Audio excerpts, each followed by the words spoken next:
But the good news is the American people will save this country, and we are going to elect President Trump this November. So overwhelming win for President Trump. And then Biden is going to New York tomorrow. Do you think he's going to have a good welcome? What do you think about his trip? Democrats are in full panic mode. No matter who you talk to across the country, no matter how desperately they try to spin this, coming up with excuses, which they're already doing. It was a bad night for Joe Biden, and this is a bad presidency, and the American people see that.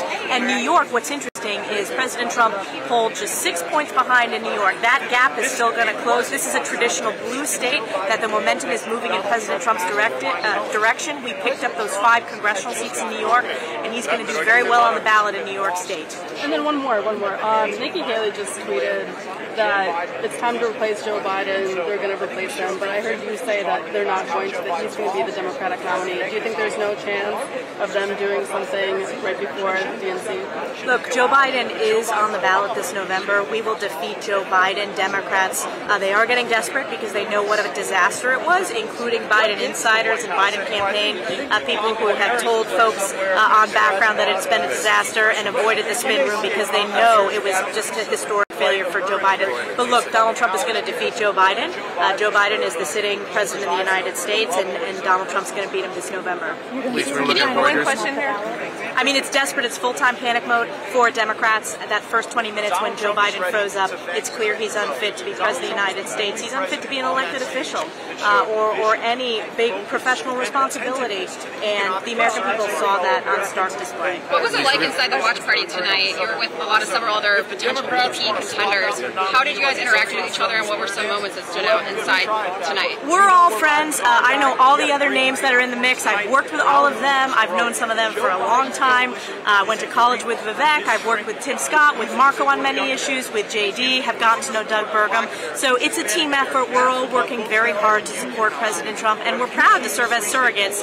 And I know that we're all great friends. What was clear in that room was just watching the failure of Joe Biden, those first 20 minutes that were just catastrophic for Joe Biden.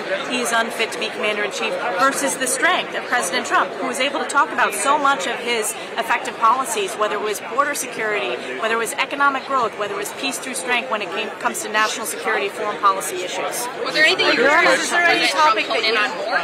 I'm sorry? Was there anything you hoped that President Trump honed in on more during the debate, or anything you wish he did better? You know, I would say the moderators did a very good job asking questions, and I was hesitant with CNN, which is very biased in their coverage of President Trump, very biased in how they interview all Republicans, but their questions were good questions. They were policy questions, and they let the candidates answer the questions without editorializing. I think that's very important to have an effective, good debate for the American people to see. So I think that, you know, President Trump had the opportunity to talk about all the issues, and I'm looking forward to him continuing to communicate with the American people, which he loves doing, versus they have to hide Joe Biden. If this is what Joe Biden, this is his performance after a week of being in debate camp, that's catastrophic for him and an embarrassment. Elise, we'll do Reuters. One question. You mentioned a lot of questions, a lot of topics. Something new. I'm good.